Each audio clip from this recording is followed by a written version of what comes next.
Understanding your concerns. You don't know, when you're going to get the vaccination. Are you going to get sick before the vaccination comes? Getting answers for you. Part of the reason these communities were early was because they're vulnerable. Defendiéndolos a ustedes. It's a cold day today, and you don't want them outside. I made the decision to bring the people inside. Only one station getting you results. And the information is just so available just as it's needed. So I only go to Western Mass News now for my news. News is your vaccine authority. We're getting you answers after you, our viewers, called into our newsroom throughout the day concerned about long lines out at the Eastfield Mall COVID-19 vaccination site. Many were left outside in the cold today, and now the city of Springfield has gotten the attention of the lieutenant governor. We're digging deeper in tonight into their plans to make the site more efficient. Long lines continuing Monday night outside of the Eastfield Mall as Western Mass residents waited in the bitter cold to receive their COVID-19 vaccine. I had my 95-year-old mom here. It was a cold day today, and you don't want them outside. Efforts are underway to get seniors 75 and older out of the cold as they wait. And the National Guard is being called in to make sure that people get their vaccines in a safe and socially distant way. Western Mass News reporter Audrey Russo joins us now live at that vaccination site with more. Audrey? Mayor Sarno assuring people that those changes would come as soon as possible. Now, one change that we've noticed just across the course of the day, around noontime, we were out here and we saw folks lined up outside the building. They were able to wait indoors for a period of time, but they still had to spend some time waiting outdoors. And as of 3 o'clock, folks who had been waiting at the vaccine site said that was no longer the case. And as you can see, there are no longer people waiting outdoors. But for those who came earlier today, they still had to wait in the snow. If your appointment is for 11:30, please go wait in your car until 11:30. Mass News is your vaccine authority, and as more people become eligible to receive their shot, many viewers have been reaching out to us with questions about whether already having the coronavirus would impact or delay their ability to go and get the vaccine. And we're getting answers for you this morning. We spoke with local doctors to find out. I'm calling because both my husband and I had COVID. A Western Mass News viewer named Dorothy calling our Vaccine Authority hotline, wondering how long she should wait to get the COVID-19 vaccine after having the virus. Chief Medical Officer at Mercy Medical Center, Dr. Robert Roos, says the guidance has changed. We have video you don't want to miss out of Springfield tonight. Western Mass News is getting answers on dangerous driving in the city after we received dash cam footage from one of our viewers. It's a dangerous high-speed game, all caught on dash cam video that could have gotten someone killed. Police are reacting to the video tonight, and they say that they're stepping up patrols to keep you safe. It's not quite drag racing, but this combination of speed and driving on the wrong side of Parker Street looks like something out of a movie. A Western Mass News viewer sent this video. We have full team coverage for you all morning long, 2 meteorologists and 2 live reporters. Let's kick things off with meteorologist Dan Brown. And Dan, how's it looking right now? No more snow. Well, certainly improvement compared to yesterday. Boy, did it come down hard yesterday afternoon, though, and last night. At times it was coming down over an inch per hour. But let's check on conditions outside right now. Lena Jankowski's been out there yesterday, now this morning as well. Good morning again, Lena. Good morning, Dan. As you were mentioning, Mother Nature helping us out a little bit. The timeline of this storm sped up, and with that, the colder temperatures meant that the ratios of the snow were lighter and fluffier in nature. So not only is that helping us then, it's helping us now when it comes to cleanup efforts. Hopefully you're sleeping in today. You're nice and warm in your bed. But for those of you who are getting a head start and heading out the door, roughly about a 12-to-1 ratio for this snow here. So it's going to be easier to move. But for those who got a foot or more, you may want to do it, taking breaks a little bit at a time, especially if you're using a shovel, if you don't have any type of help from a snowblower or from a plow, and you've got a lot of it to move, you might want to do it in chunks. Again, the temperatures are mild. Even factoring in that wind chill, we're still above where we should be for this time of year, so that's certainly the good news at least. Live in Springfield for Western Mass News, First Warning meteorologist Lena Jankowski. Guys, back to you in the studio. All right, Lena, thank you for that. Go get warm, man. Our weather team coverage continues here, though, for you with a look at how local departments of public works are managing road conditions. Western Mass News reporter Sabrina Riley joins us live from the Springfield DPW with more. Sabrina. Well, Taylor and Jordan, after flakes have been falling for really over 24 hours, even though they have stopped now, it has been a very long and extended storm for those crews that are out on the roadways trying to clear things up. All right, well, despite this nor'easter, this mass COVID vaccine site over at the Eastfield Mall will still be operating, and seniors 75 and older have been braving the snow to go get the vaccine. And Western Mass News reporter Kaylee Pugliese joins us live from the Eastfield Mall location with more on this. Kaylee? Well, Taylor and Jordan, while COVID-19 testing has been canceled due to the weather today, vaccines and vaccination appointments are still happening. Now, the company that's running this site does have other options for people. 10 years ago, We have a building that collapsed, 33 L Street. a day first responders will never forget. It was pretty surreal. A moment that impacted all of us. I don't think you really realize how strong and powerful Mother Nature could be. If you weren't affected directly by the tornado, you know someone who was. The community looking back on that scary day. It sounded like 30 trains coming in at once. I know that for me, the trauma never goes away. But in times of disaster, the resilience of Western Massachusetts shining through. And the next day, people just started coming and saying, okay, let's clean up. A community rebuilt 10 years later. Western Mass News at 5 starts now on ABC 40. Good Tuesday evening, everyone. Thanks for joining us. I'm Chris Pisano. And I'm Jordan Jagalinzer. We have a lot on tap for you tonight as we mark the 10th anniversary of the June 1st tornado. And I'm Dave Matson in for tonight's special broadcast.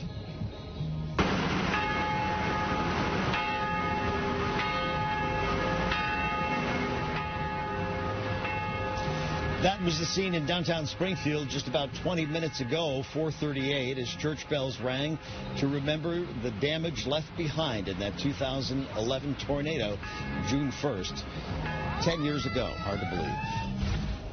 It is hard to believe, and we do have team coverage tonight on this 10th anniversary. Audrey Russo is standing by in Springfield, which was hit hard as the tornado crossed the river and touched down. And Matt Sotilli is at the other end of the tornado's path in Munson.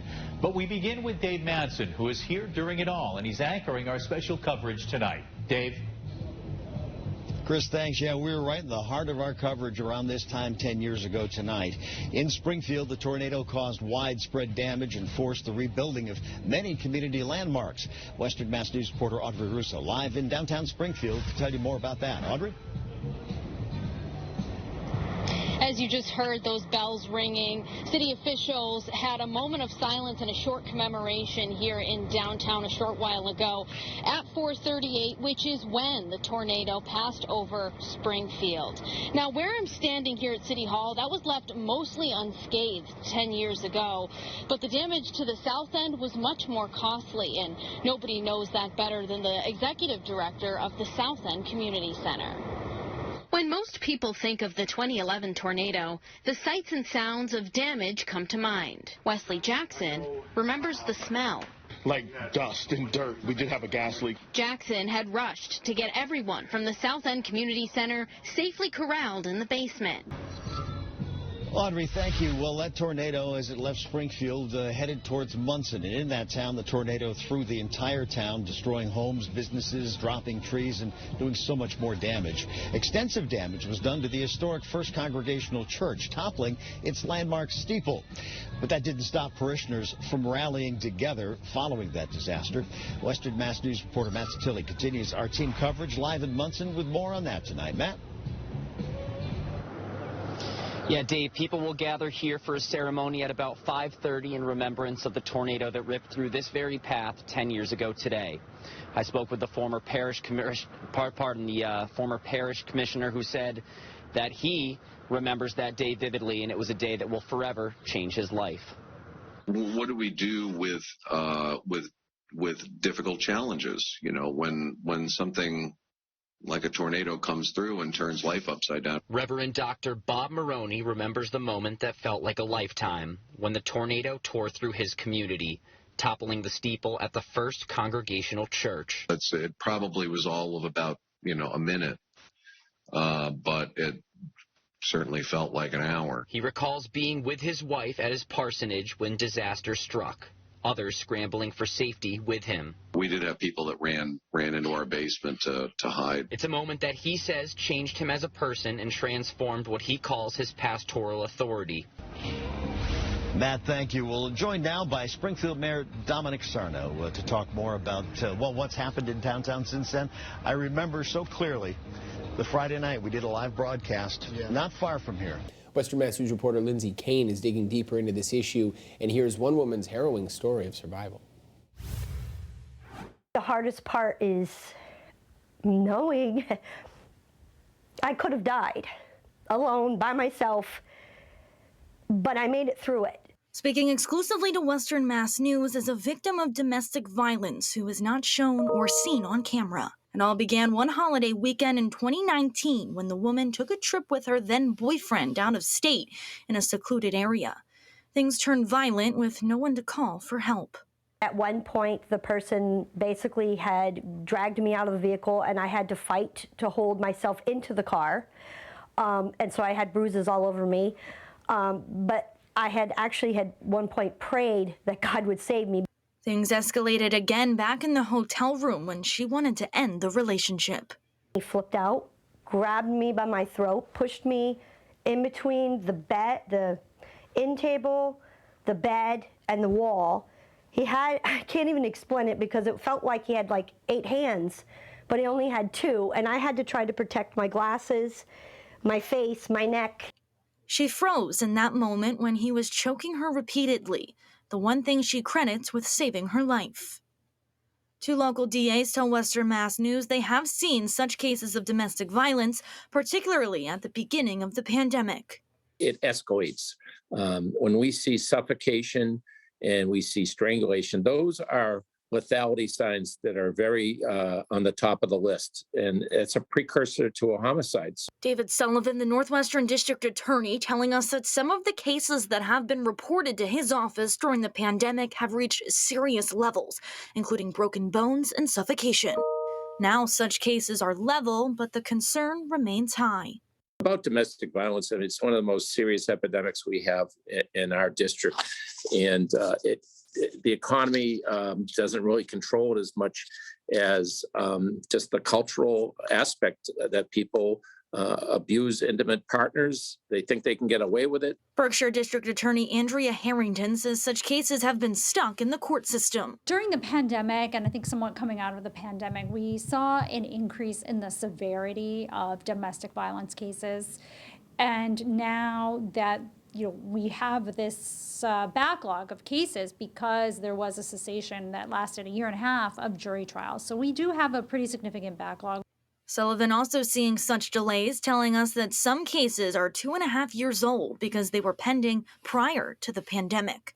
Those delays can really create great risk for people because they're out on bail, and there's just that unknown factor of will the perpetrator come back to stalk, to look for that victim in the grocery store or at the school or places of work.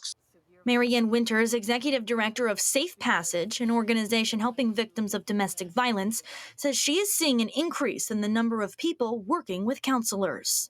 Our counselors have probably the most full caseloads that they've ever had. And so we certainly could utilize more counselors and advocates. And what worries Winters about these severe cases being reported to DAs? I worry about homicide, and I worry about children being left, in unsafe situations with, the only safe parent being killed. Louis Santiago, Direct Care Supervisor for Domestic Violence and Sexual Assault Programs at the YWCA, tells Western Mass News that there have been more people seeking services this year than in 2020 and 2019. In 2019, the YWCA program served 355 people. That number jumped to 474 in 2020 and 516 so far this year. Police also in Westfield tell us they have also seen a slight increase in domestic violence calls, with 617 calls reported during the time period of January 2021 to October 19, 2021, compared to 589 calls during that same time period in 2020. But in Holyoke, the number of domestic violence calls police responded to in 2021 has been lower than 2020, with 138 fewer calls, for a total of 306 calls during that same time period reported this year. The problem, advocates tell us, is the lack of reporting of cases. The problem is that because of the lack of reporting, we don't really know how many cases of DV are out there, because a lot of people don't report for different reasons. Others don't even know that they are being abused, right? People tend to think that only physical abuse is abuse. So the statistics can be inaccurate. People need to become more aware of what violence is and how domestic violence tends to escalate, how it's all about power and control. The victim we spoke to says her case took more than a year through the court system, and she says the man who abused her did not receive any repercussions. Her advice for those in similar situations: don't shut your family and your friends out. Trust them. Love doesn't hurt. Love should never make you terrorized. And no matter what you're going through, no one has the right to try to assault or hurt another human being like that. High school senior ice hockey player AJ Quetta is currently in the hospital being treated right now after Tuesday night's game against Pope Francis Preparatory High School right here at Olympia Ice Center in West Springfield. I spoke exclusively with AJ's teammate and best friend. Take a listen. He's a brother to me. Everyone on this team is, and that's what makes it so hard. A tragedy for the Massachusetts hockey community after Bishop Feians ice hockey senior AJ Quetta suffered a serious injury in his game against Pope Francis Preparatory ice hockey team at West Springfield's Olympia Ice Rink on Tuesday. Not many people saw it because the puck was kind of going the other way, and everyone kind of turned their attention that way. It's really hard to think about because there's a lot of thoughts going through your head when you have a teammate down on the ice. With nearly 6 minutes remaining in the first half, AJ crashed headfirst into the cornerboard of the rink. Immediately taken off the ice in a stretcher, AJ was then transported to Springfield's Bay State Medical Center. Fellow senior teammate and close friend of AJ's, Kevin Barrera, says the entire situation is hard to believe. I was at his house this past weekend. We hang out all the time. We hope that he can come back. Finishing the game, both teams briefly came together to pray for AJ. Barrera tells Western Mass News it's been overwhelming to see the hockey community come together. We knew that AJ especially, he would have wanted us to play if he was at the game with us. So we went out there and we fought for him, and it wasn't easy at all. It's been amazing how much love has just been shown our way, and especially from some of the teams like the Bruins shouting out AJ. I know that that's going to mean a lot to him. Wanting to make sure AJ comes home safe and sound soon, Barrera and his teammates had to make sure the Quetta family is taken care of.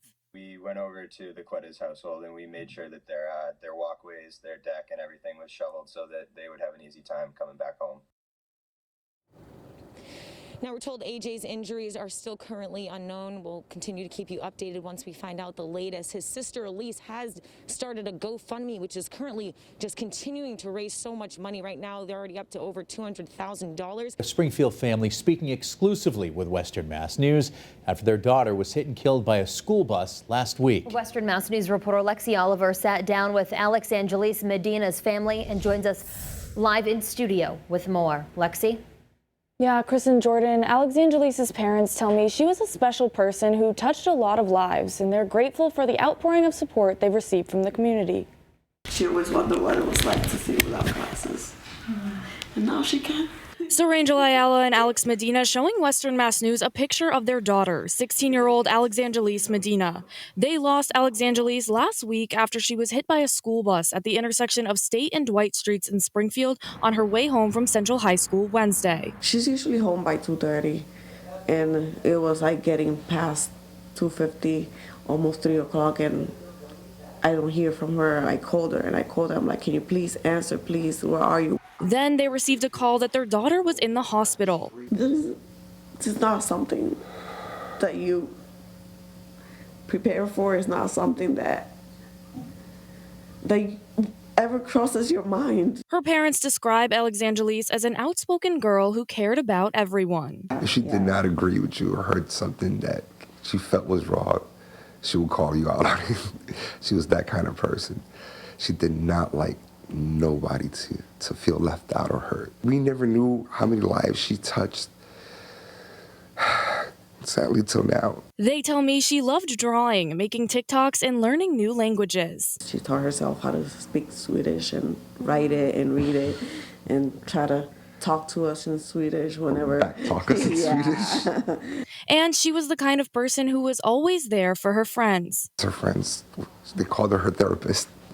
She was the one that they would look to. Set to graduate in 2023, Alexangelise was excited about her future. She wanted to become a teacher. She wanted to keep touching other lives and teach her ways and be accepting of everybody. We're making college plans already, talking about SAT preps and what school she wanted to go to. They're now trying to make sense of what they say should have never happened. Why is there no why is there at a level where there's so much traffic during school hours, why is there nobody to watch these kids go home and get across these streets safely? She was almost home, like 2 blocks away. It wasn't even that far. She was almost here, and then that makes it more difficult, more hard to understand, more like why? Sorangel and Alex say they wish they could have one more chance to see their daughter's bright smile again. We just want to hold her. That's all we want. We would just want to hold her. Give her a big hug and a kiss. She always knew that we loved her. That was never in her mind. She never doubted that. Not ever. We made sure she felt our love every single day, even when she didn't want us. A GoFundMe for her funeral expenses has raised more than $10,000 so far. Now services for Alexangelise will be held this Thursday and Friday at the La Rosa Funeral Home in Holyoke. Live in studio, Lexi Oliver, Western Mass News. As the school grapples with rising COVID-19 cases and also the death of a student from the coronavirus complications. It's a story that we first brought you exclusively yesterday. The family and friends of 13-year-old Gigi Rodriguez said their final goodbyes as she was laid to rest today. Now, more parents are speaking out, concerned their child may be at risk. And Western Mass News reporter Briseida Landaverde getting answers from local and state school officials. I'm heartbroken. I don't know what to say. I have so much feelings. I'm mad. I'm angry. The family of 13-year-old Giada Rodriguez heartbroken on Friday as they gathered together for her funeral. Everyone feels numb. The 8th grader, also known as Gigi, attended Holyoke Community Charter School. She tested positive for the virus on October 10th and then died on October 22nd, her death certificate citing COVID-19 complications. Gigi's family says they believe she was exposed to the virus at school. It's devastating when they tell you and they promise you and they look at you in your eyes and tell you the kids are going to be safe, and they're not. Gigi's death sending shockwaves through the school community. One parent who did not want to be identified tells Western Mass News she now fears for the safety of her 2 children who attend HCCS. I don't feel safe at all sending my kids to school after what's going on. The school has been approved by the state for remote learning days next week. But this mother of 2 joins Gigi's family, saying parents should have more choices right now. Me as a parent, I would like to have that choice of sending my child to school or keeping them at home, or maybe even hybrid. I think that we're not given a choice. Western Mass News reached out to school officials who say they could not comment on Gigi's death, but they tell us the school will be remote starting Monday, and all students testing negative can return to their classroom on November 8th. All of this out of an abundance of caution and due to an increase in COVID-19 cases, which public health officials tell us stand at 28 as of Thursday. Will you feel safe sending Grace back to school on November 8th? Absolutely not. Absolutely not. Western Mass News is getting answers. We asked school officials if they would attempt to extend the remote learning period. They tell us, in part, we are assessing the situation on a daily basis and we are working closely with DESE. We reached out to the Department of Elementary and Secondary Education to see if the remote learning process could be changed during the academic year. They tell Western Mass News the policy will not be revisited this year. The department makes decisions about remote learning based on circumstances at each school. They went on to say there have been other individual schools and classrooms that have been granted remote learning opportunities. Meantime, Gigi was laid to rest in Holyoke. Reporting for Western Mass News, I'm Briseida Landaverde. Western Mass News is getting answers after tenants reach out to us complaining that their apartment buildings lack consistent air conditioning during this 5-day stretch of extreme heat. The tenant in 2 different buildings say management wouldn't turn the AC on until June 15th, citing a Massachusetts state regulation that mandates heat be offered until that date each year. Western Mass News reporter Audrey Russo took those concerns to the state level. She joins us live now in Springfield with what she found out. Audrey? While landlords are not required to provide air conditioning, if that is an amenity they do offer, there's nothing stopping them from turning the air on before June 15th. In fact, state officials tell me that they should do whatever possible to make sure that units don't fall below 64 degrees at night and above 78 degrees at any time. Now, the apartment units we visited yesterday and today were well above that limit. Now, because of the heat of the day, it's starting to climb. Lynn Belnavis's unit hovered around 84 degrees Tuesday when we came in to test it at the Indian Motorcycle Building, Mason Square Apartments. She says it's been this hot for days, as Springfield is in the middle of a 5-day stretch of excessive heat. And she says she's not the only one in that building suffering. I had to leave my own apartment. I couldn't stay here. Both women have health conditions, and they tell us when they brought the issue to their building's management. The state says that we can't turn on the air until the 15th. We have central air, but they don't think 95, 96 degrees is worthy of cutting it on. So Western Mass News found the regulation. It requires landlords provide minimum and maximum levels of heat every day other than during the period from June 15th to September 15th.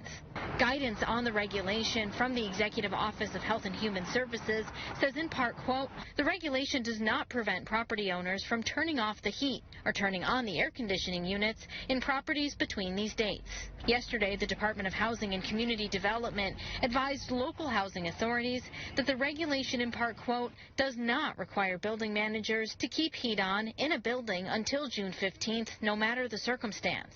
Building managers must be mindful of weather conditions and the maximum temperature standard as well as the minimum temperature standard. They must try to do what they can when they know and are aware that a potential health risk condition exists. Another lawmaker tonight speaking out on the issue, he says he's working on a legislative fix. Would mandate that they provide the conditions necessary to avoid any health conditions, including heat stroke. Difficult after days of residents not feeling valued by the companies to which they pay a monthly rent. If I had not made it at 2-something this morning and had passed away, they're not going to shed a tear. Now, we did receive a response from First Resource Management, which manages the Indian Motorcycle Building. They say that their cooling systems went down overnight and that they're working to restore the cooling systems back to how they were before. However, the residents who we spoke with said that they've been dealing with this heat for days, so we asked some follow-up questions like when they officially turn the AC on. We've not yet heard a response. Live in Springfield, Audrey Russo for Western Mass News. All right, Audrey, thanks for that live report. And for the latest on this spring scorcher, as well as a look at what's to come, be sure to download our free Western Mass News streaming app. Calls are growing for new leadership at the Springfield